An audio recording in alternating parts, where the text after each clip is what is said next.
Assalamualaikum warahmatullahi wabarakatuh.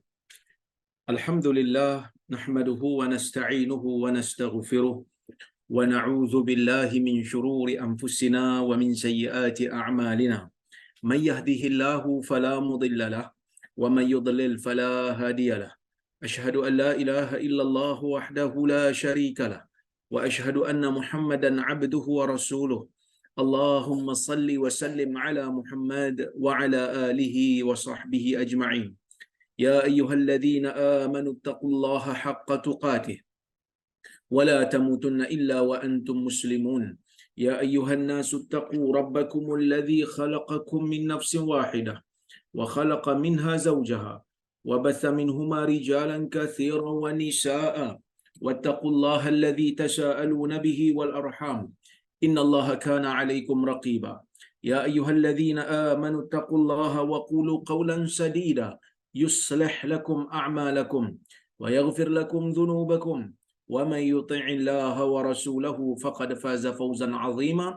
Fa inna asdaqal hadithi kitabullah wa khairal hadi hadi Muhammad wa syarral umuri muhdatsatuha wa kullu muhdatsatin bid'ah wa kullu bid'atin dhalalah. Amma ba'd. Muslimin dan muslimat yang dirahmati oleh Allah Subhanahu wa taala sekalian. Alhamdulillah, kita bersyukur kepada Allah Subhanahu wa taala kerana pada hari ini kita dapat berhimpun sekali lagi bersama-sama membicarakan hadis-hadis yang terkumpul, yang terkandung di dalam kitab yang dikarang oleh seorang tokoh besar di dalam Ahli Sunnah wal Jamaah, iaitu kitab Al-Adabul Mufrad karya Al-Imam Al-Bukhari rahimahullahu taala. InsyaAllah hari ini kita nak sambung balik hadis dalam kitab ni, yang mana pada kuliah yang lepas kita berhenti pada bab yang ke-97, dan insyaAllah hari ini kita nak masuk pada bab yang baru, iaitu bab la yukallaful abdu minal amali ma la yutiq, yang bermaksud bab pada membicarakan tentang la yukallaful abdu minal amali ma la yutiq, tidak ditaklifkan, tidak ditaklifkan ataupun tidak boleh bagi seseorang hamba itu dibebani dengan kerja-kerja yang dia tidak mampu untuk menanggungnya. Kita masih lagi berada pada bab yang membicarakan berkenaan dengan adab tuan terhadap hambanya. Jadi insya-Allah kita nak tengok hadis-hadis tu yang terkandung dalam bab ini. Hadis nombor 192. Kata Al-Imam Al-Bukhari rahimahullah, haddatsana Abdullah ibn Yazid qala haddatsana Sa'id ibn Abi Ayyub qala haddatsani Ibnu Ajlan an Bukair ibn Abdullah an Ajlan an Abi Hurairah an Nabi sallallahu alaihi wasallam qala lil mamluki ta'amuhu wa kiswatuhu wala yukallafu minal amali ma la yutiq. Yang bermaksud, kata Al-Imam Al-Bukhari rahimahullah daripada Abdullah ibn Yazid, kata Al-Imam Al-Bukhari rahimahullah, Abdullah bin Yazid telah menyampaikan kepada kami, dia berkata Sa'id bin Abi Ayyub telah menceritakan kepada kami, dia mengatakan Ibnu Ajlan telah menyampaikan kepada saya daripada Bukair bin Abdullah, daripada Ajlan, daripada Abu Hurairah radhiyallahu anhu, daripada Nabi sallallahu alaihi wasallam, sabda Nabi, lil mamluki ta'amahu wa kiswatuhu, hak bagi seorang hamba yang dimiliki oleh tuannya ialah makanannya dan pakaiannya, wala yukallafu minal amali ma la yutiq, dan tidaklah dia itu dibebani daripada kerja-kerja yang dia tidak mampu untuk laksanakan. Hadirin mukminin yang dirahmati oleh Allah Subhanahu wa taala sekalian, hadis ni terdapat beberapa faedah yang boleh kita ambil bersama. Yang pertama, bila disebut lil mamluk, bagi hamba yang dimiliki, maksudnya di dalam agama ini boleh bagi seseorang untuk memiliki hamba. Dan saya telah pun huraikan masalah ini ataupun isu ini dalam kuliah-kuliah yang lepas. Islam apabila datang, hamba telah pun ada. Islam apabila dia turun, manusia telah pun mempunyai sistem perhambaan. Cuma bezanya di antara Islam dan juga tamadun sebelum daripada Islam, tamadun sebelum Islam, hamba itu tidak dibela. Hamba itu tidak dibela, hamba itu dizalimi. Hamba itu dalam keadaan ya, di ditekan, dihina, diseksa, bahkan ada yang dibunuh untuk memberi hiburan kepada mereka yang merdeka. Seperti mana yang kita tengok dalam sejarah, iaitu Rom apabila mereka berhibur dengan gladiatornya, mereka suruh hamba untuk berlawan sesama sendiri. Ya. Mereka berlawan sesama sendiri sehingga berbunuh-bunuh, dan itu memberikan hiburan kepada orang-orang Rom yang ada pada ketika itu. Okey. Itu pada zaman dululah kan. Itu pada zaman dulu, iaitu pada zaman sebelum daripada Islam. Memang hamba ini tidak dibela. Hamba ini ditindas. Diberikan kerja itu kadang-kadang tak mampu untuk mereka tanggung. Tetapi apabila sampai pada zaman Islam, Islam deal dengan sistem perhambaan ini. Islam berurusan dengan sistem perhambaan ini dengan cara yang berhikmah. Islam tak suka perhambaan ni kerana ia menafikan sifat merdeka yang Allah Azza wa Jalla jadikan manusia berada di dalamnya. Kerana setiap daripada manusia ini Allah Ta'ala jadikan dengan kehendak masing-masing. Allah Ta'ala jadikan manusia ni berkehendak supaya setiap daripada manusia boleh memilih. Walaupun Allah Azza wa Jalla memerintahkan manusia dengan pelbagai perintah, tetapi Allah Azza wa Jalla tetap memberikan ruang, memberikan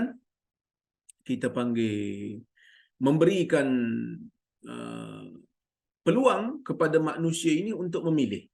Allah Ta'ala berikan peluang untuk memilih, tetapi Allah Ta'ala beritahulah setiap pilihan itu akan dipertanggungjawabkan. Jadi bila perhambaan ini berlaku, manusia itu seolah-olah telah dinafikan haknya. Seolah-olah telah menjadikan manusia itu mesti patuh dan taat kepada kehendak Tuhan dia dalam setiap keadaan. Maka Islam deal perkara ini, dibuka pintu untuk membebaskan hamba itu banyak. Tetapi ditutup juga dalam masa yang sama, ditutup juga pintu untuk mendapatkan hamba, kecuali satu je lah, iaitu perhambaan dari sudut ataupun daripada jalan tawanan perang. Yang ni Islam tak tutup. Sebab apa? Sebab pada zaman dulu, mana-mana orang yang berperang menjadi tawanan akan menjadi hamba. Kalau Islam tidak memperakukan cara ini, maka ia akan membahayakan kepada negara Islam, kerana orang akan fikir jadi tawanan oleh negara Islam tak jadi masalah. Ya, tak jadi masalah kerana pada waktu Islam tidak membenarkan perhambaan, kalau kita jadi tawanan dia pun kita tak akan diperhambakan. Maka ia membahayakan. Oleh kerana itu Islam bukalah pintu ni. Tetapi nak bebaskan hamba ni banyak. Kafarah begitu banyak. Yang mana kafarah yang ada dalam Islam ini, step pertama dia adalah membebaskan hamba. Okey, itu kita telah tahu sebelum ini. Islam membenarkan orang Muslim untuk memiliki hamba. Cuma apabila seseorang itu telah memiliki hamba, maka dia bertanggungjawab terhadap hambanya. Dia perlu memberi makan kepada hambanya. Inilah akhlak Islam. Walaupun tawanan itu mungkin dia terima daripada musuh kafir harbi yang diterima dalam peperangan, yang pernah bermusuh dengan dia, yang bertempur dengan dia sewaktu di dalam pertempuran, tetapi apabila orang yang bertempur dengan dia itu telah tewas dan menjadi hamba dia, menjadi tawanan dia dan hamba dia, maka dia wajib memberi makan. Bahkan memberi makan ini merupakan satu amalan saleh. Seperti mana Allah Subhanahu wa taala sebutkan di dalam Al-Quran, wa yut'imuna at-ta'ama 'ala hubbihi miskina wa yatima wa asira. Di antara ciri-ciri orang yang beriman itu ialah mereka memberi makan. Walaupun mereka sayang makanan mereka, tetapi mereka tetap memberi makan. kepada miskin, orang miskin, wa yatima, dan anak-anak yatim, wa asira, dan tawanan perang. Maksudnya, kalau orang tu pernah bertempur dengan kita di medan perang, tiba-tiba kita perang-perang, kita berjaya tawan dia. Dia jadi tawanan kita. Dan apabila dia menjadi tawanan kita, kita beri makan pada dia, beri makan itu dianggap sebagai amal saleh. Okey. Wa kiswatuhu, dan juga hak untuk kita memberikan dia, ya, pakaian yang setimpal. Walaupun dalam bab-bab sebelum ini disebutkan galakkan untuk seseorang tuan yang memiliki hamba untuk memberikan pakaian yang sama dengan pakaian tuan dia, tapi itu adalah satu galakkan sunat, bukanlah satu kewajipan, tetapi kewajipannya adalah memberi pakaian yang selayaknya, yang sesuai, yang menutup aurat bagi tawanannya. Ya, baik. Wala yukallafu illa ma yutiq, dan dia wala yukallafu illa ma yutiq, dan dia tidak dibebani dengan sesuatu yang dia tak mampu nak tanggung. Tak boleh seorang tuan, seorang yang memiliki hamba, berikan kerja pada dia dengan kerja yang tak patut untuk diberi, yang dia tak mampu untuk tanggung. Contohnya macam dia tak ada bagi langsung ruang untuk makan di siang hari. Kerja tak boleh makan. Sedangkan makan itu satu keperluan bagi seorang manusia. Dia tak bagi. Kerja. Jadi perbuatan ini adalah perbuatan yang tak dibenarkan oleh agama. Ya? Oleh agama. Okey.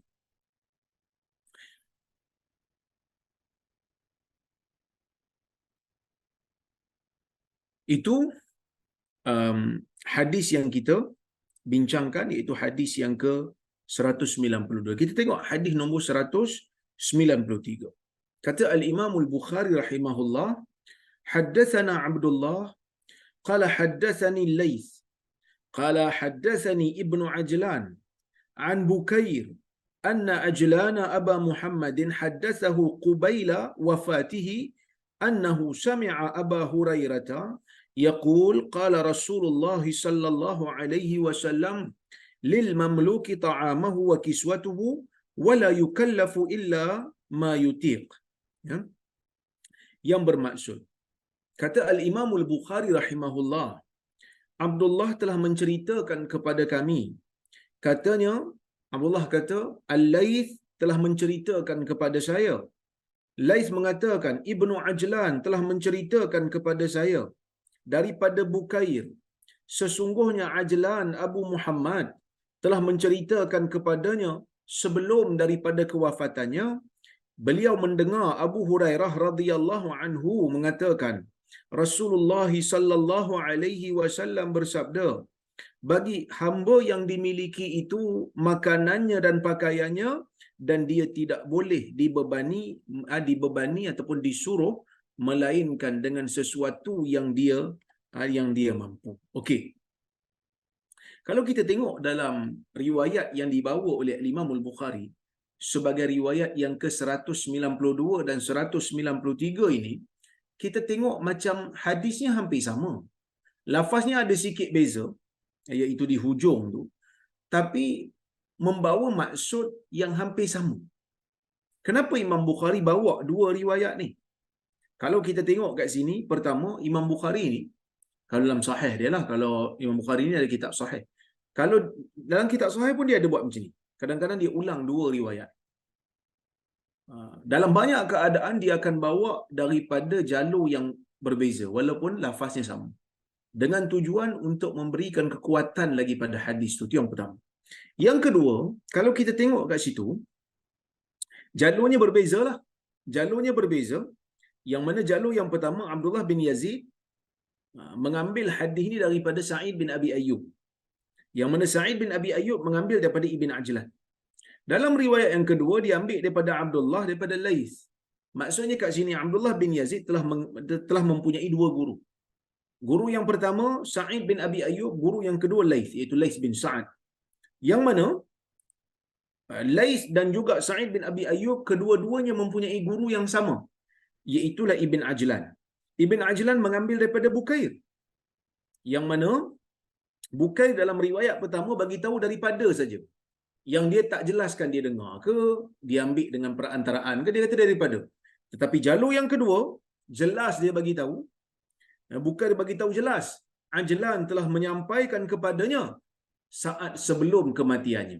Maksudnya dalam kat sini, tak mungkin kita kata Bukair ni dengar dengan perantara, bahkan dia jelaskan dengan terperinci. Dia dengar betul-betul daripada Ajlan, bahkan dia bagi tahu siap-siap bila masa dia dengar daripada Ajlan. Menunjukkan hadis ni memberikan kekuatan, riwayat yang kedua ni memberikan kekuatan lagi kepada jalur yang pertama. Bahkan Ajlan dalam riwayat yang kedua menyatakan dengan jelas dia dengar daripada Abu Hurairah radhiyallahu anhu. Okey. Jadi hadisnya sama, jadi saya tak hurailah, saya cuma hurai dari sudut sanad sahaja.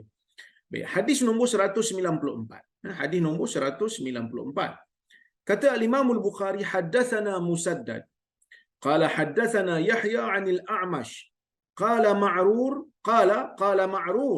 mararna bi Abi Dharr wa 'alayhi thawb wa 'ala ghulamihi hullah فقلنا لو أخذت هذا وأعطيت هذا غيره كانت حلة قال النبي صلى الله عليه وسلم إخوانكم جعلهم الله تحت أيديكم فمن كان أخوه تحت يديه فليطعمه مما يأكل وليلبسه مما يلبس ولا يكلفه ما يغلبه فإن كلفه ما يغلبه فليعنه عليه. Hadis nombor 194, hadis riwayat Bukhari dan Muslim, yang bermaksud, kata al-Imam al-Bukhari rahimahullah, Musaddad telah menyampaikan kepada kami. Dia mengatakan Yahya telah menyampaikan kepada kami daripada al-A'mash. A'mash mengatakan, Ma'rur berkata, mararna bi Abi Dharr. Satu ketika kami melewati, kami lalu di hadapan Abu Dharr, wa alaihi thaw, di atas di atas orang kata apa? Di atas badan Abu Dharr ni ada thaw, ada baju lah, ada pakaian. Wa ala ghulamihi hullah. Maksudnya dia lalu dekat Abu Dharr, dan yang mana pada waktu tu Abu Dharr membawa hamba dia. Hamba dia pakai hullah. Apa itu hullah? Orang Arab ni, mereka akan namakan hullah apabila pakaian tu satu corak yang sama, menutup badan dan menutup kain. Maksudnya kalau dia pakai satu pakaian,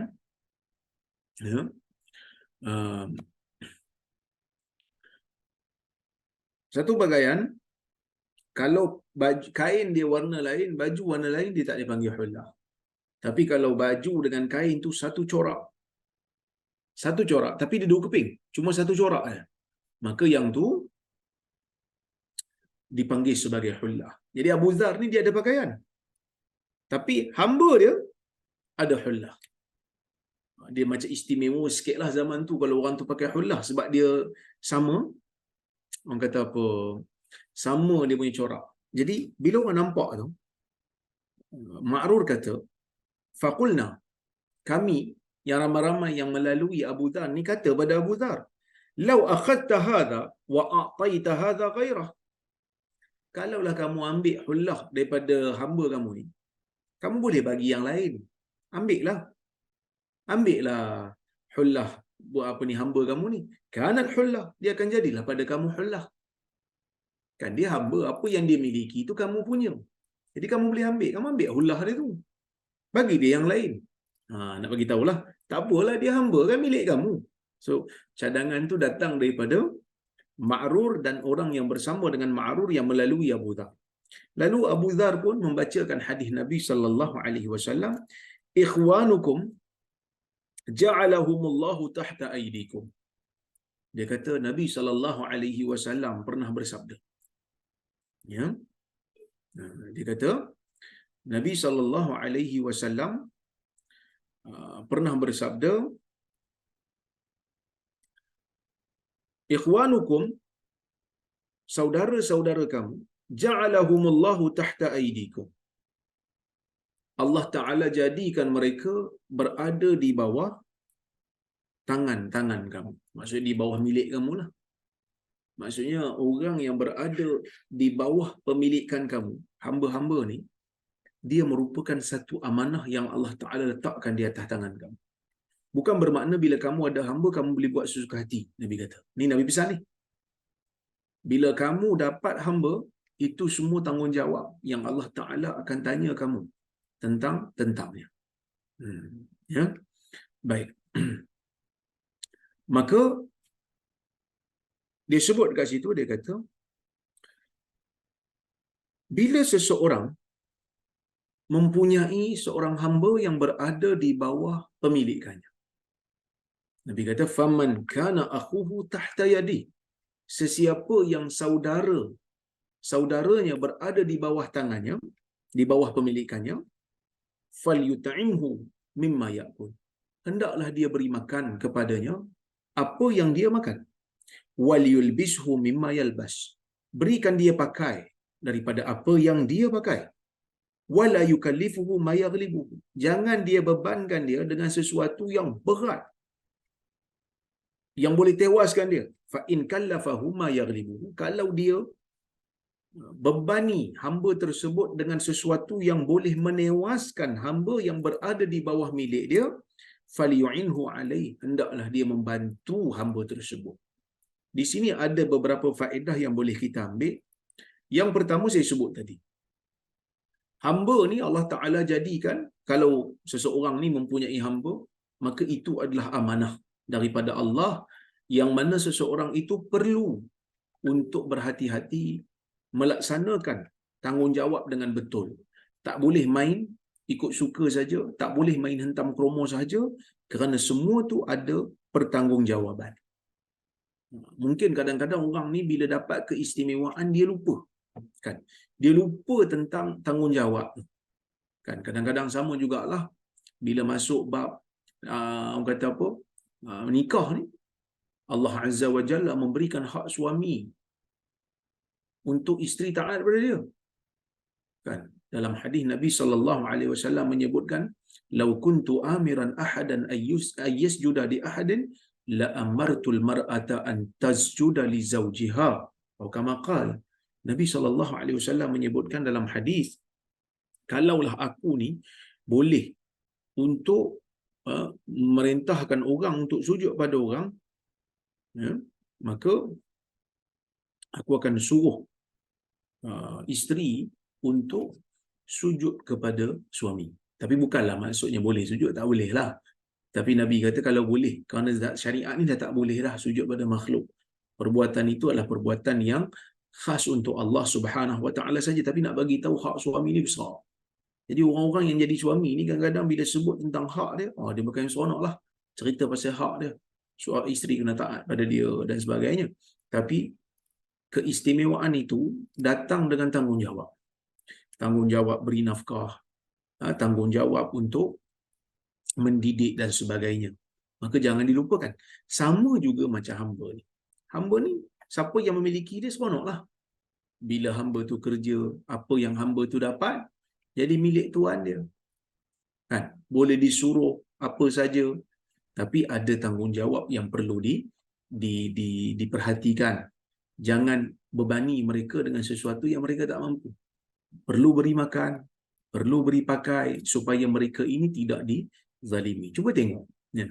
Baru ni kita ada polemik sikit berkenaan dengan hadis 40 karya Al-Imam Nawawi rahimahullah, yang mana modul tersebut nak diajar kepada anak-anak orang Islam di sekolah di Malaysia ni. Jadi ada yang bantah. Bahkan saya ada satu wacana bersama dengan Finas Yunus di Sinar Harian. Tuan-tuan boleh tengok dekat YouTube saya, Dr. Rozaimi Ramli Official, channel YouTube saya, tuan-tuan boleh tengok. Di sana saya bahas berkenaan dengan isu ini. Tapi saya nak jelaskan di sini secara ringkas. Kalaulah hak seorang hamba, abdi, hamba sahaya di dalam Islam itu juga diberikan keadilan, diberikan pembelaan, dilarang untuk diseksa, apatah lagilah manusia yang merdeka, apatah lagi manusia yang mempunyai hak manusia yang bukan hamba dalam kerajaan Islam ni, walaupun mereka bukan Islam, tetap mereka itu dipelihara haknya. Kan? Ni kita bincang ni tentang tawanan yang asalnya tawanan perang. Sebab hamba saya sebut tadi kan, asalnya dia orang ni tawanan perang. Bila sebut tawanan perang, mestilah dia orang ni pernah perang dengan tentera Islam. Jadi bila mereka ditawan, mereka menyerah kalah, mereka jadi hamba. Itu pun Islam suruh bagi makan. Itu pun Islam suruh beri pakai. Itu pun Islam suruh jangan bebani mereka dengan kerja yang mereka tak mampu tanggung. Bahkan Islam suruh kalau boleh, apa yang kau pakai wahai tuan, wahai pemilik hamba, berikan hamba pakaian tu. Sebab tu saya kadang-kadang saya pelik tengok sebahagian orang bukan Islam, bukan semua lah. Ada yang bagus, ada yang menyokong. Tapi kadang-kadang ada orang bukan Islam dalam negara ni, dia apa saja yang berkaitan dengan Islam, dia bantah dulu. Dia kan faham pun. Kalau kita tengok dalam hadis-hadis ni, orang yang pernah menjadi musuh kepada tentera Islam, kalau ditawan juga disuruh untuk beri makan. Cuba bayangkan. Kan? Cuba bayangkan macam mana. Ini benda yang kita kena sedari bersama. Yang kadang-kadang kita terlalu banyak memberikan polemik sedangkan kita tidak ada usaha untuk faham. Jadi sebab itu kalau orang tanya saya kata saya setuju dengan pelaksanaan modul hadis 40 ni. Ada juga yang kata kurangkan sedikit hadis-hadis yang mana yang budak-budak tak boleh faham. Saya kata patutnya bukan kurangkan, tambah lagi. Kan? Patutnya tambah lagi. Kerana kita pun kadang-kadang sedih juga. Bila mana kita fokus sangat kepada ilmu dunia ni, kadang-kadang ilmu pembentukan spiritual, ilmu pemantapan spiritual tu jadi kurang pula. Jadi tak berapa nak mantap pula. Jadi bagus kita tambah lagi supaya anak-anak kita ni terdidik dengan Al-Quran dan Sunnah semenjak kecil lagi. Semenjak kecil lagi dah terdidik dengan Quran dan Sunnah. Ini kadang-kadang anak-anak kecil ni bila masuk sekolah menengah ke, masuk kuliah bila dah sampai universiti, hadis pun dia tak pernah dengar. Hadis, apa itu hadis? Yang saya pernah tahu hadis saja kan. Itu pun kadang-kadang terkeliru. Jadi kita tak mahu perkara ini berlaku. Okey. Jadi Nabi SAW dalam hadis ni memesan kepada Abu Zar. Jadi sebab tu Abu Zar tak ambil lah pakaian hamba ni sebab dia dah bagi pada hamba ni. Dia kalau boleh nak bagi, orang kata apa, nak bagi sama lah dengan pakaian dia. Dah jadi satu norma bagi kehidupan Abu Zar yang orang kata apa, yang bersifat wara' ini. Okey, kita pergi kepada bab yang berikutnya, bab 99. Bab nafaqatur rajul ala abdihi wa khadimihi sadaqah. Bab pada membicarakan tentang nafaqatur rajul ala abdihi wa khadimihi sadaqah. Bab belanja yang dikeluarkan oleh seseorang terhadap hambanya dan juga pembantunya dianggap sebagai sedekah. Bab ni nak bincang, memang betul Islam suruh kita berkhidmat kepada hamba. Terbalik Ustaz, bukankah hamba yang sepatutnya berkhidmat untuk kita? Hamba berkhidmat untuk kita betul. Tapi dalam masa yang sama kita juga perlu memberi makan dan memberi pakai kepada hamba. Itu khidmat kita pada hamba. Jadi khidmat yang Islam suruh beri kepada hamba ni, adakah dia akan pergi secara sia-sia? Tidak. Punyalah Islam ni nak galakkan kita jaga hak hamba, dia tak akan pergi secara sia-sia.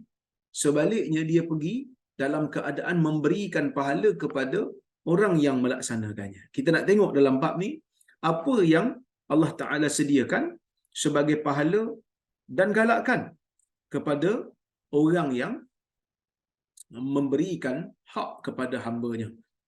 Apa yang Islam letakkan sebagai satu galakkan kepada orang yang mengeluarkan belanja untuk memberikan sesuatu kepada hambanya dan khadamnya. Okey, kita tengok.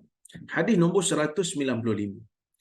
Qala al-Imam al-Bukhari haddatsana Ibrahim ibnu Musa qala akhbarana Baqiyah qala akhbarani Buhair ibnu Sa'ad an Khalid ibnu Ma'dan an al-Miqdam sami'a an-nabiy sallallahu alaihi wasallam yaqul ma at'amta nafsaka fahuwa sadaqah wa ma at'amta waladak wa zawjataka wa khadimaka fahuwa sadaqah.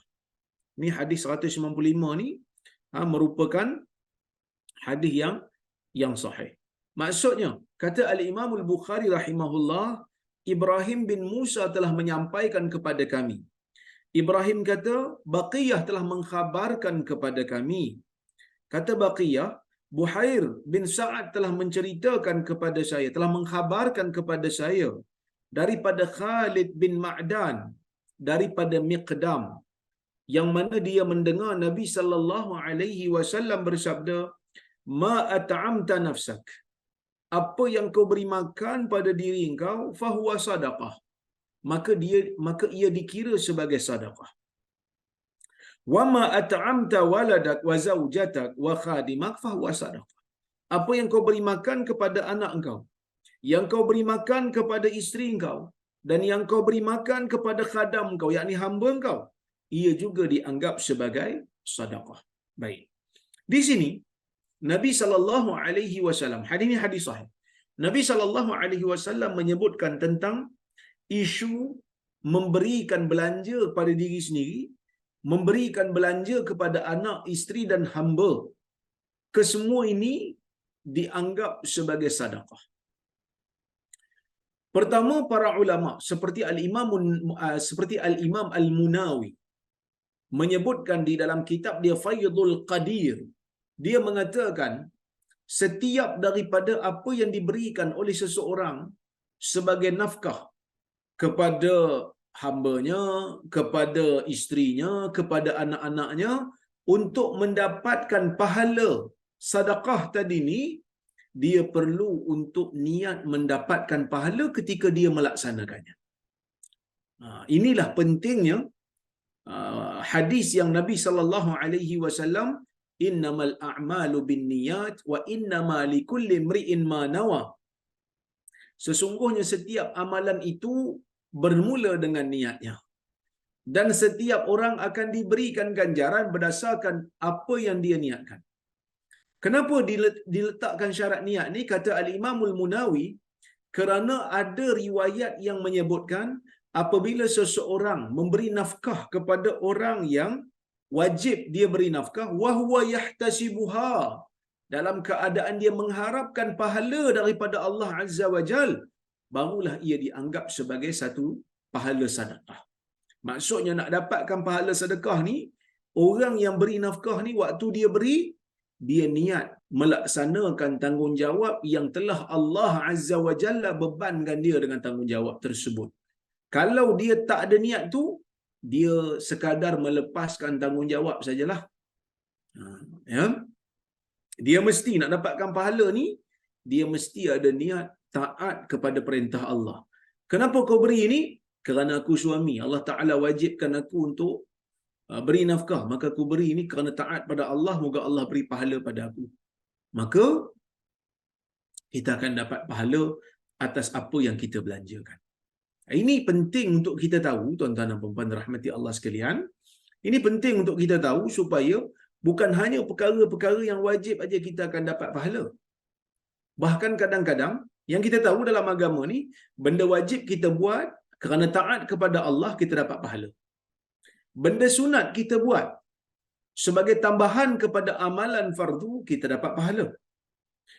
Benda-benda yang harus pun, kalau kita betul cara niat pun, kita akan dapat pahala. Macam mana? Kita beli sesuatu, contohlah kita beli sesuatu yang bukan wajib, yang bukan sunat, tetapi kita niatkan benda tu sebagai wasilah kepada benda yang wajib atau benda yang sunat, kita dapat pahala. Kerana kita jadikan benda yang harus itu sebagai wasilah. Contohlah, kita beli jam penggera. Maknanya kenapa beli jam penggera ni? Kenapa beli jam loceng ni? Dia kata senang nak bangun tidur supaya nanti bila salat subuh boleh sedar. Maka beli jam tu akan dapat pahala. Sebab apa? Sebab ia menjadi wasilah untuk benda yang wajib. Nampak? Punya mudah nak dapat pahala dalam agama ni. Apa saja benda yang harus, yang asalnya dia tidak ada pertimbangan dosa dan pahala, tapi bila kita buat, jadikan dia sebagai wasilah, maka kita akan dapat pahala. Contohnya mandi. Mandi, kita kata mandi ni Ada mandi wajib, ada mandi harus. Mandi wajib ni bila ada sebab lah untuk mandi wajib. Tapi bila mandi harus, dia tak ada pahala kat situ. Sebab benda harus. Panas sangat lah nak pergi mandi lah. Kan? Harus. Tapi kita boleh jadikan benda tu berpahala. Macam mana?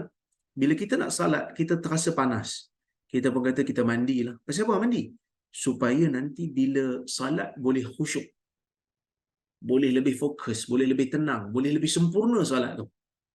Boleh lebih khusyuk. Yang mana khusyuk tu satu benda yang disyariatkan. Maka mandi itu akan dapat pahala. Kerana mandi itu menjadi wasilah untuk buat satu benda yang Allah Ta'ala suka. Allah Ta'ala sayang. Jadi, orang yang memahami bab niat ni, dia akan banyak mendapat ganjaran pahala daripada amalan-amalan dia. Bukan hanya amalan wajib, termasuk amalan sunat, termasuk juga amalan yang harus. Termasuk juga amalan yang harus, boleh jadikan dia sebagai satu wasilah untuk dapatkan pahala. Tapi tingkatan-tingkatan tu kita kena tahulah, benda yang paling utama dalam agama ni adalah benda yang wajib.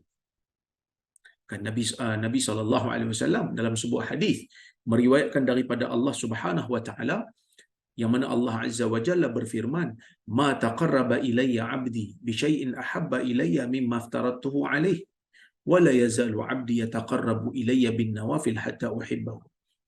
Ila akhiril hadis. Hadis ni panjanglah. Yang mana Allah Subhanahu wa taala menyebutkan di dalam hadis ni, hadis kursi.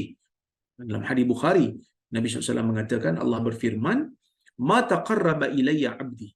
Tidak ada seorang pun hamba, tidak ada seorang pun hambaku, ataupun tidak ada suatu pun hambaku, ataupun senang saya nak terjemah, hambaku ini apabila dia nak menghampirkan diri pada aku, tidak ada sesuatu yang aku lebih suka dia menghampirkan diri pada aku, melainkan dengan dia melakukan perkara yang aku wajibkan ke atas dia dulu, yang aku fardukan dulu. Wala yazalu 'abdi yataqarrabu ilayya bin nawafil hatta uhibbahu.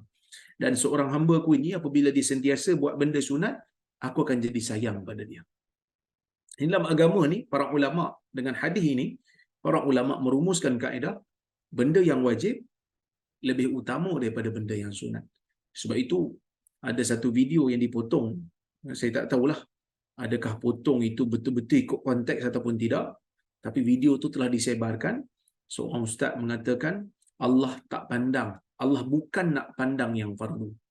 Allah tengok yang sunat. Ini benda yang sangat bercanggah lah.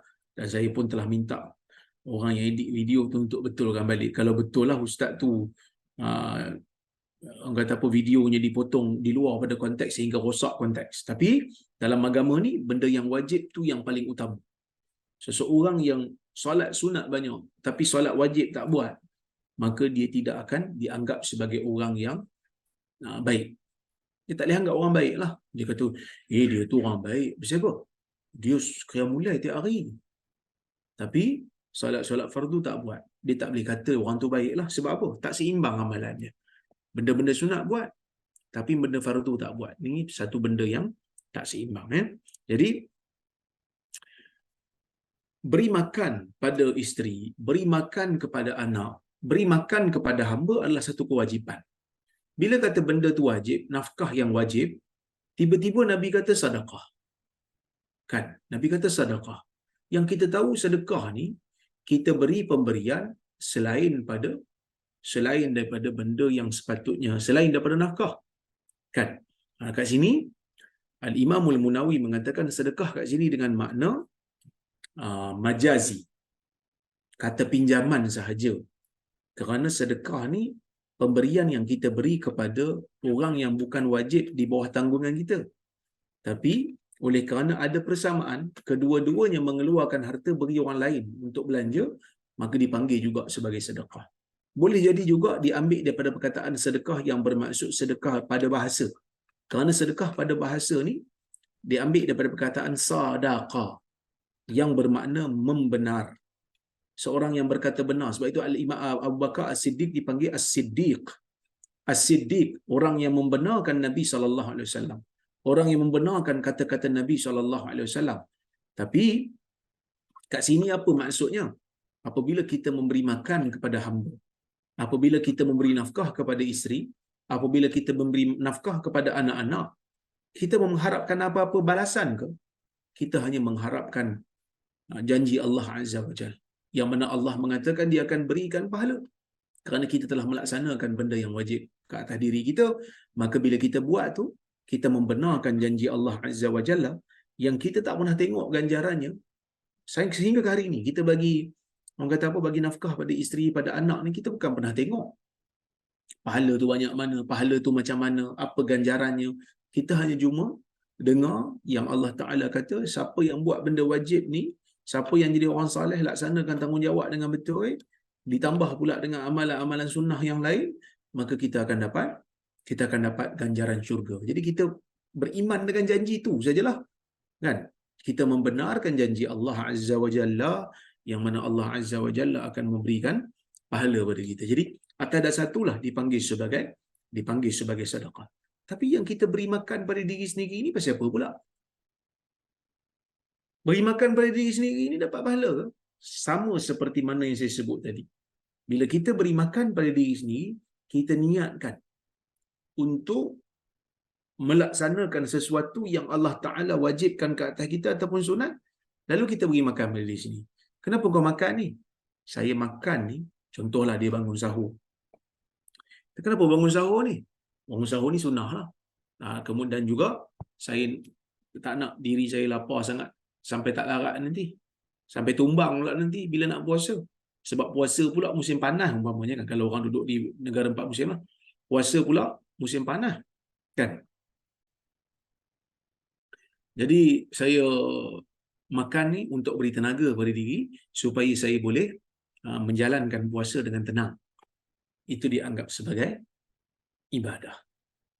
Bila orang tanya kenapa makan ni, dia kata saya makan ni sebab saya nak berikan diri saya tenaga, yang mana malam ni saya nak qiyamul lail. Maka makan tu dianggap sebagai wasilah. Bahkan memberi makan pada diri sendiri, ya, kerana nak menjaga diri supaya diri tidak tertimpa bahaya, tidak tertimpa mudarat, dengan harapan dia menjalankan perintah Allah Azza wa Jalla, yang mana Allah Ta'ala kata wala tulqu bi aidikum ila tahlukah, kamu jangan campakkan diri kamu dalam kebinasaan. Maka dia pun makanlah, sebab dia kata apa, Allah Ta'ala tak bagi saya campak diri saya dalam kebinasaan, kan? Tak bagi campak diri dalam kebinasaan. Jadi kalau tak makan, campak diri dalam binasa lah tu. Jadi dia pun makan supaya diri dia tu dapat sesuatu yang dapat sesuatu tenaga daripada makanan itu. Maka dia akan boleh beribadat kepada Allah dengan sempurna, beribadat kepada Allah dengan tenang, beribadat kepada Allah dengan khusyuk. Maka itu juga dianggap sebagai wasilah kepada amal soleh. Dia akan dapat pahala daripada situlah. Okey. Dan sedekah kat sini bukan makna sedekah yang zakat tu. Sebab dengan ijma' ulama' mengatakan seorang suami wajib bagi nafkah pada isterinya. Kadang-kadang kalau isteri kaya, dia bukan asnaf. Kalau kita faham sedekah dengan makna zakat, isteri tak boleh terima lah. Walaupun dia, sebab dia kaya, sebab dia bukan asnaf. Tapi kalau isteri minta walaupun dia kaya, itu duit dia, kita kena bagi kat nafkah kat dia. Kita kena bagi kat nafkah kat dia kalau dia minta lah. Okay. Kalau dia tuntut. Kita tengok hadis berikutnya. Hadis nombor 196. Riwayat nombor 196. Kata al-Imam al-Bukhari rahimahullah, haddathana Musaddad qala haddathana Hammad ibn Zaid an Asim ibn Bahdalah an Abi Salih an Abi Hurairah radhiyallahu anhu qala Rasulullah sallallahu alaihi wasallam khairu sadaqah ma baqqa ghina wal yadul ulya khairun min al yadi sufla wabda biman ta'ul taqulu imra'atuk anfiq alayya aw talliqni wa yaqulu mamlukuk anfiq alayya aw bi'ni wa yaqulu waladuk ila man takiluna. Hadis ni riwayat al-Imam al-Bukhari dalam sahih dia juga, ya. Tetapi kalau tengok dalam riwayat-riwayat kitab yang lain, Di hujung hadis tersebut itu merupakan kalam Abu Hurairah, bukan kalam Nabi SAW. Okey, kita tengok apa maksud dia. Kata Al-Imam Al-Bukhari rahimahullah, Musaddad telah menceritakan kepada kami. Dia berkata, Hamad bin Zaid telah menceritakan kepada kami daripada Asim bin Bahdalah. Daripada Asim bin Bahdalah, daripada Abu Saleh, daripada Abi Hurairah. Abu Saleh ni Abu Saleh As-Samman. Daripada Abu Hurairah radhiyallahu anhu, dia mengatakan Rasulullah sallallahu alaihi wasallam bersabda, khairus sadaqah, sebaik-baik sedekah, sebaik-baik pemberian, ma baqqa ghina, sesuatu yang masih meninggalkan kekayaan. Pertama kat sini Nabi sallallahu alaihi wasallam nak sebut, nak galakkan orang yang ada harta yang lebih ni, kalau boleh beri pemberian, beri sedekah, berilah sedekah. Ya. Berilah sedekah. Jangan kedekut. Kerana sedekah yang kita beri ini dia tak akan pergi sia-sia. Sebaliknya dia akan kekal menjadi pahala di hari kiamat nanti. Okey, itu pertama. Nabi SAW suruh mana-mana orang yang ada lebihan harta, pergilah sedekah. Bahkan benda ni terbukti pun dalam malam ini. Kalau tuan-tuan pergi dekat UK ke mana ke, saya ada pengalaman sikit lah pergi UK. Kan, 2 kali tak pergi, walaupun taklah banyak. Tapi saya tengok di UK ni, ramai orang-orang yang minta sedekah dekat London tu, orang putih. Muka-muka orang putih tapi pakai tudung. Kan, pakai tudung. Kalau perempuan lah dia pakai tudung. Lepas tu adalah kawan-kawan yang dah duduk di UK ni, dia sebut pada saya, dia kata, kadang-kadang mereka ni bukannya Muslim pun, Ustaz. Dia kata, bukan Muslim pun. Dah kenapa pakai tudung? Kerana dia tahu, orang Muslim ni yang kuat bersedekah. Kalau orang lain tu dia susah sikit nak dapat. Dia kata. Jadi kalau bagi orang Muslim ni jenis bagi. Tak apalah, bagilah 1 pound, 2 pound. Jadi, orang Islam ni dia ajar untuk bersifat pemurah. Bersifat pemurah. Jadi sebab itu, mereka memberi pemberian kepada orang-orang yang mereka kesian dengan mengharapkan pahala daripada Allah. Okey. Kemudian, bila Nabi kata, sebaik-baik sedekah ialah sesuatu yang meninggalkan kekayaan. Maksudnya, sedekah yang terbaik ialah sedekah yang tak menjadikan kita ni apa kedana fakir lepas pada tu. Terutamanya kalau kita mempunyai tanggungan. Ada isteri, ada anak-anak. Kita tak digalakkan untuk memberikan pemberian sehingga menyebabkan isteri dan anak-anak kita tak dapat nafkah pula. Kan, tak dapat nafkah pula. Sedangkan nafkah itu satu yang wajib. Sedekah yang kita beri itu benda yang sunat. Jadi Islam ajar kita keseimbangan. Dahulukan benda yang wajib sebelum melakukan perkara yang sunat. Tapi Ustaz, yang ada riwayat dalam riwayat Tirmizi yang mana Umar, bila Nabi SAW anjurkan sahabat untuk memberikan infak fisabilillah, Umar datang bawa separuh daripada harta dia. Umar datang bawa harta. Lepas tu Nabi SAW tanya kepada Umar, apa yang kau tinggalkan untuk keluarga kau? Dia kata, mithlahu. Aku tinggalkan sepertinya. Aku tinggalkan sama bilangannya, iaitu separuh lah dia bagi pada Nabi SAW. Lepas tu datang pula Abu Bakar. Dia datang Abu Bakar, dia bagi pemberian, sehingga Nabi kata, apa yang kau tinggalkan untuk diri kamu ataupun keluarga kamu? Maka dia kata, taraktum Allah wa Rasulah. Aku tinggalkan kepada mereka itu Allah dan Rasul. Jadi maksudnya tak tinggal apa lah. Di sini timbulkan polemik. Sebagai ulama kata, Abu Bakar dia bukan bagi semua. Dia bagi semua apa yang dia kita panggil harta alih sahaja. Duit je yang dia bagi semua tu. Sedangkan rumah dia masih ada. Pakaian-pakaian dia masih ada.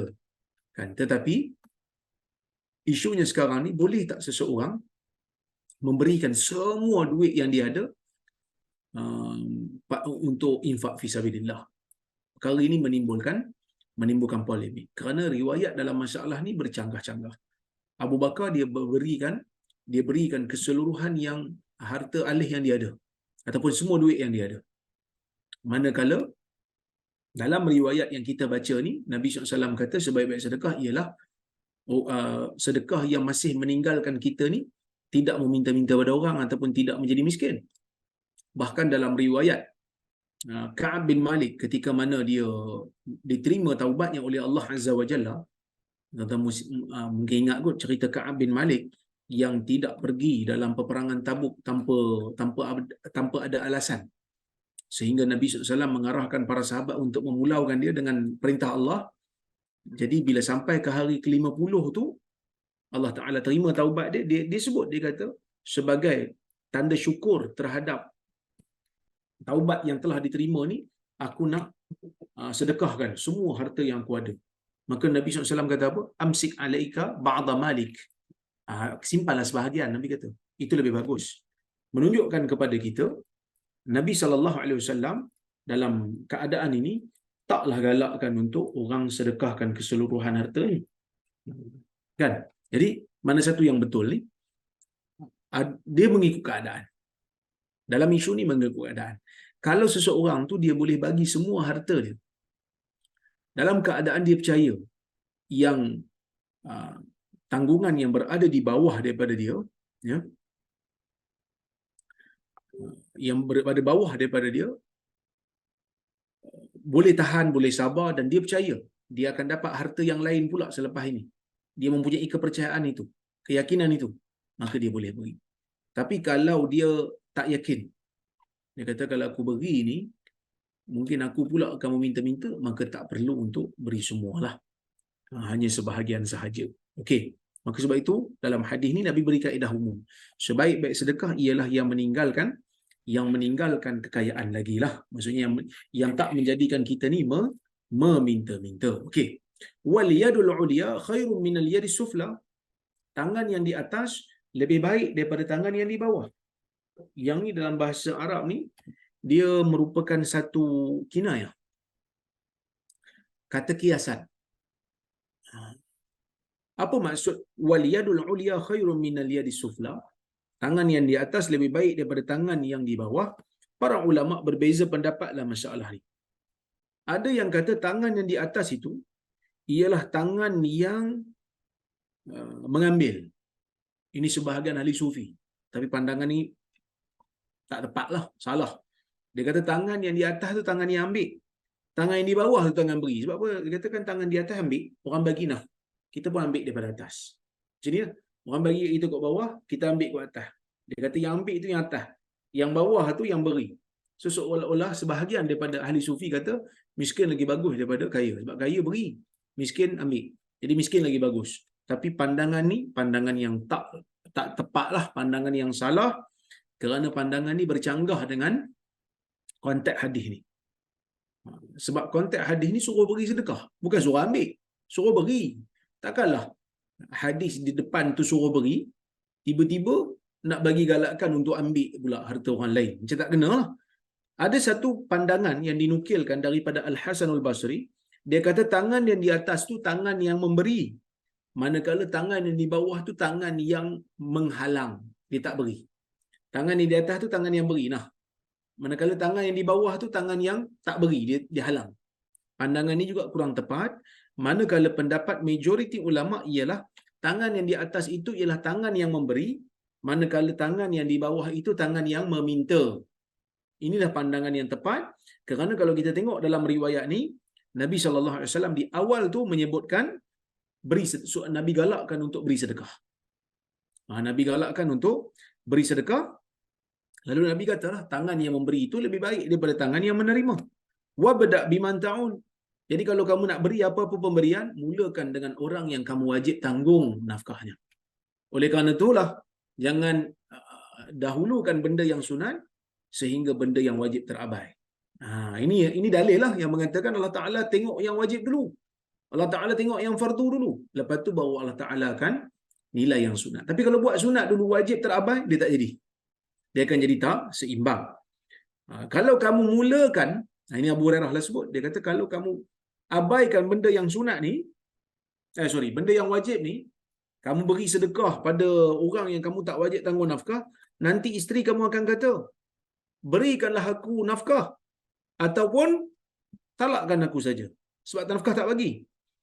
Hamba pun akan sebut, beri nafkah padaku ataupun jualkan aku pada orang lain. Sebab aku nak nafkah, aku nak belanja. Sebab aku dah kerja untuk engkau. Dan anak engkau sendiri akan kata, engkau nak serahkan kami pada siapa ni, wahai ayahku? Sepatutnya engkau yang tanggung nafkah kami.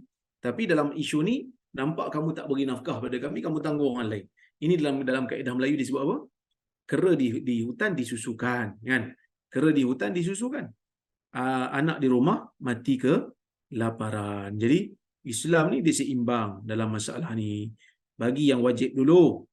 Lepas tu baru tengok benda-benda yang sunat bila yang wajib telah sempurna. Wallahu subhanahu wa ta'ala a'lamu bissawab. Mudah-mudahan ada manfaat apa yang saya sampaikan pada malam ini, insya-Allah. Jadi saya berhenti dulu di sini. Saya tengok kalau ada soalan ataupun komentar, jap saya buat nota dulu, takut saya terlupa. Ya, takut saya terlupa. Saya tulis dulu kita berhenti di mana lah, insya-Allah. Okey.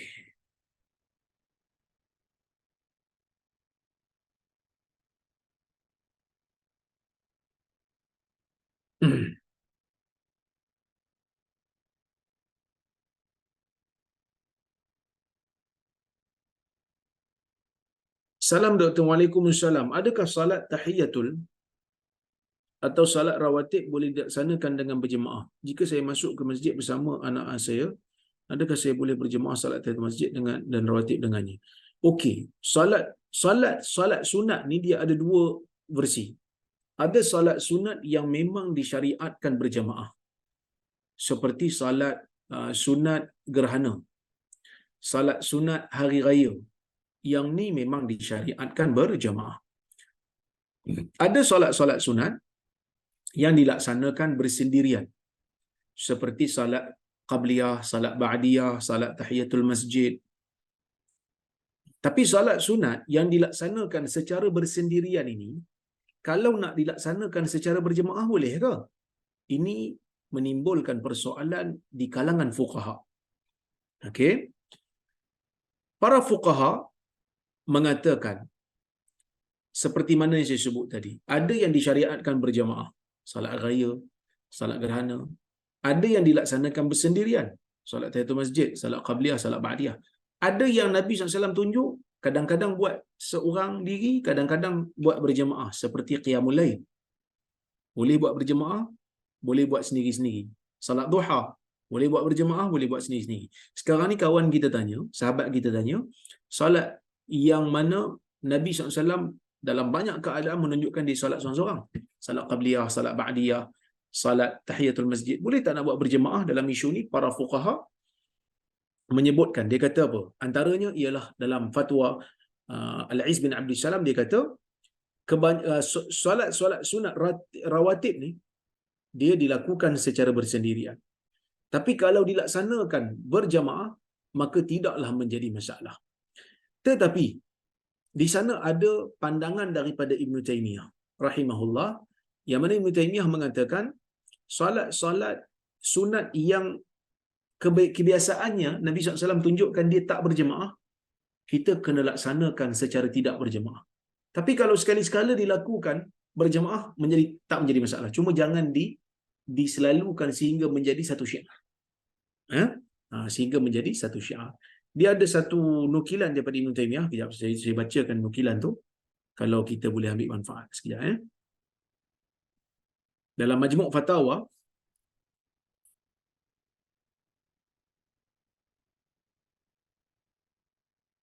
okey, Ibn Taymiyah mengatakan, salatut tatawwu' fi jama'ah naw'an. Salat sunat ni nak dilakukan berjemaah ke tidak, ada dua jenis.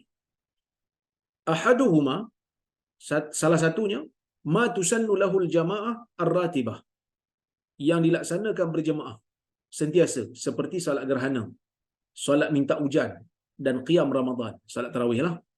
Fahada yuf'alu fil jama'ah daiman kama madat bihi sunnah. Yang ni boleh buat berjemaah setiap masa, seperti mana yang ditunjukkan dalam sunnah. Tak apa, tak ada masalah, boleh buat selalu. Ma asani, yang kedua pula, jenis solat yang kedua, solat sunat yang kedua, ma la tusannu lahul jamaah ratibah, yang mana tak disunatkan untuk melakukan jemaah secara berterusan. Ka qiyamul lail. Qiyamul lail boleh buat sekali-sekala, jemaah boleh buat sendirian. Wasunan rawatib, sunat-sunat rawatib, salat duha, tahiyatul masjid dan seumpamanya. Fahadha in fu'ila jama'atan ahyanan jas. Dia kata yang ni kalau dibuat berjemaah kadang-kadang tak apa. Wa ammal jama'ah ratibah fi dhalika fa ghairu masyru'ah bal bid'ah makruhah. Tapi kalau dibuat berjemaah sentiasa untuk solat-solat yang jenis kedua ni, maka ia tidak digalakkan, tidak disyariatkan, bah dia termasuk dalam bid'ah yang makruh. Fa inna Nabi SAW was-sahabah wa tabi'in lam yakunu ya'tadu al-ijtima' lirawatib ala hadha duna hadha. Kerana Nabi SAW, para sahabat dan tabi'in, mereka tidak pernah melazimi himpunan-himpunan untuk melakukan salat-salat sunat rawatib. Jadi kat sini kita tengok Ibn Taymiyah menyebutkan sekala tidak menjadi masalah.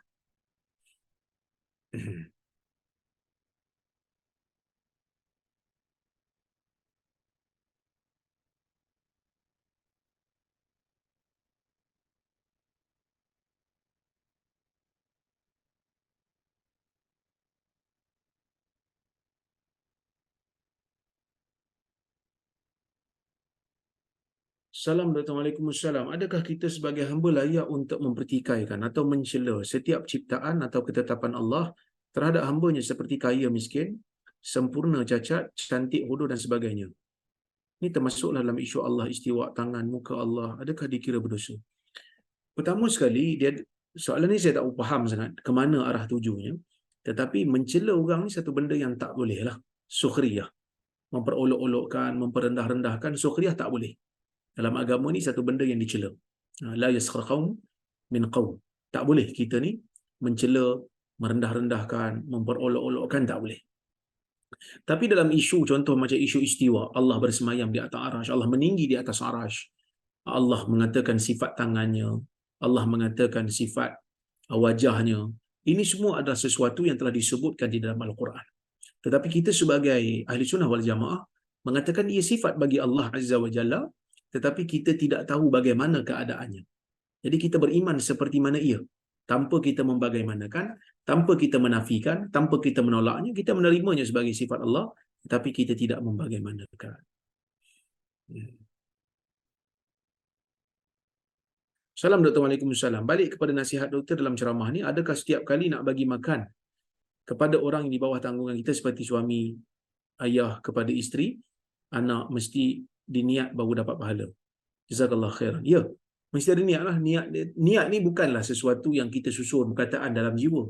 Sahaja aku, bukan itu. Maksud bila kita bagi sesuatu, tujuan kita, saya nak melunaskan tanggungjawab yang wajib atas saya. Saya nak bagi nafkah pada dia. Itu pun sudah memadai.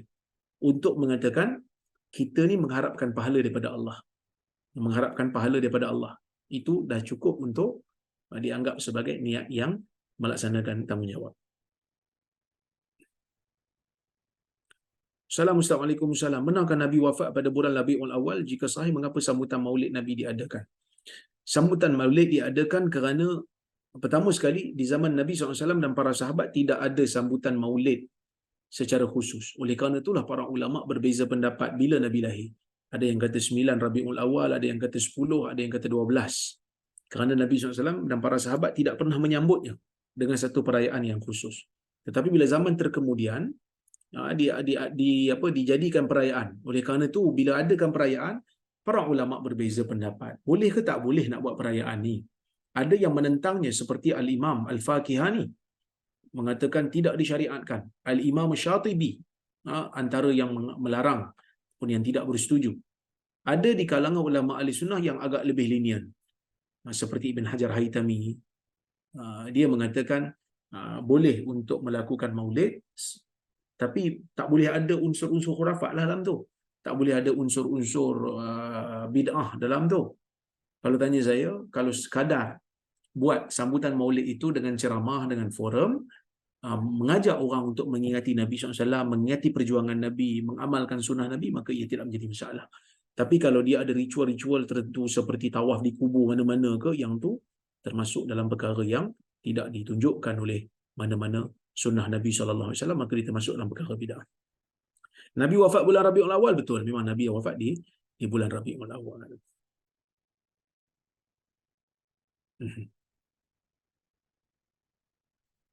Assalamualaikum Ustaz. Waalaikumsalam.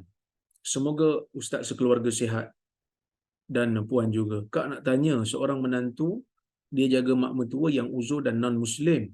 Dia jaga makan pakai mak mertua macam dia jaga mak sendiri. Pahala dia dapatkan Ustaz. Menantu ni sambil-sambil menjaga mak mertua yang non-Muslim, dia suruh mak mertua ni sebut kalimah Allah dan ajar syahadah, dan mak mertua ikut sebut nama Allah dan syahadah. Tapi ada kala bila menantu ni suruh sebut nama Allah dan syahadah, mak mertua dia tak nak sebut pula. Bila time mak mertua jadi macam nyanyuk. Ha? Sebab mak mertua dia dah pasal nyanyuk. Masa mak dia masih tak nyanyuk, maka dia boleh je sebut kalimah Allah dan syahadah. Adakah mak mertua dia masih lagi non-Muslim atau dah beragama Islam? Perkara ni si menantu dah buat lama dah. Ajar mak mertua dia sebut kalimah Allah dan syahadah masa mak mertua dia sihat dan tak nyanyuk. Menantu ni risau jika apa berlaku pada menantu dia, macam mana nak uruskan. Nanti sebab menantu ni tak pasti adakah mak menantu ni dah beragama Islam atau Muslim. Pertama sekali, apa yang dilakukan ini adalah satu yang amazing. Sesuatu yang sangat-sangat baik. Kerana berkhidmat untuk mak mertua. Bukan senang orang nak buat ni. Dah lah mak mertua, bukan mak sendiri. Lepas tu non-Muslim pula tu. Kan? Dan dia akan dapat pahala yang besar untuk perkara ini. Itu yang pertama. Yang keduanya, bila mak mertua dia dah menyebut perkara syahadah, dah sebutlah benda tu, sepatutnya pergilah daftar. Pergi daftar di pejabat agama supaya ada bukti. Jadi sekarang ni apa yang perlu dilakukan, pergi ke pejabat agama untuk daftar.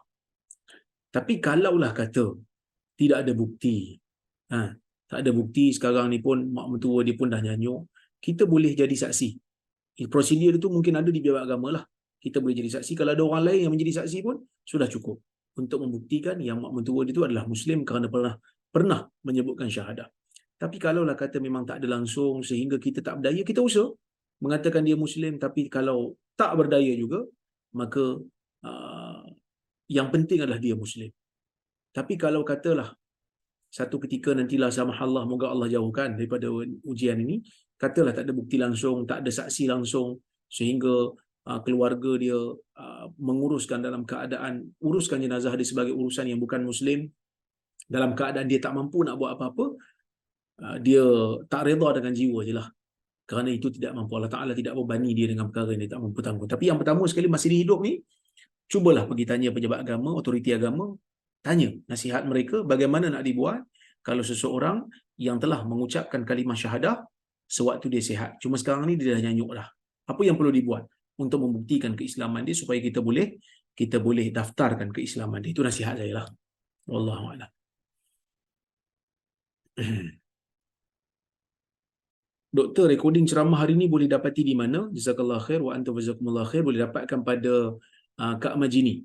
Kak Majini nanti tolong bagi link rakaman pada Kak Azlia, sebab Kak Azlia minta ni. Kak Azlia Aziz.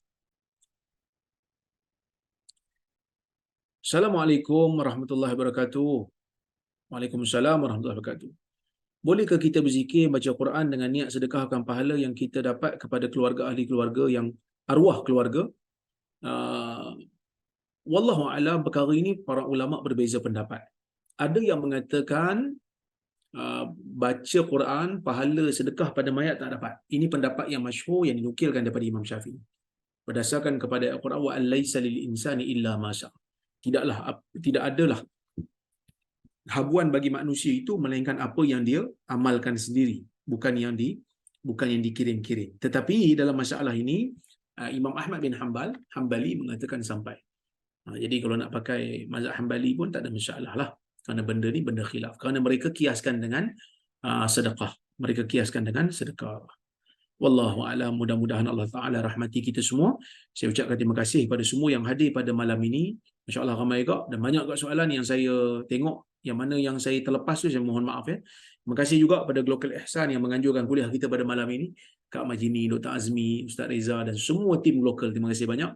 Saya mohon maaf terkasar bahasa tersilap kata. Kita jumpa di lain masa. Qulu qawli hadha wa astaghfirullahal azim li wa lakum. Assalamualaikum warahmatullahi wabarakatuh.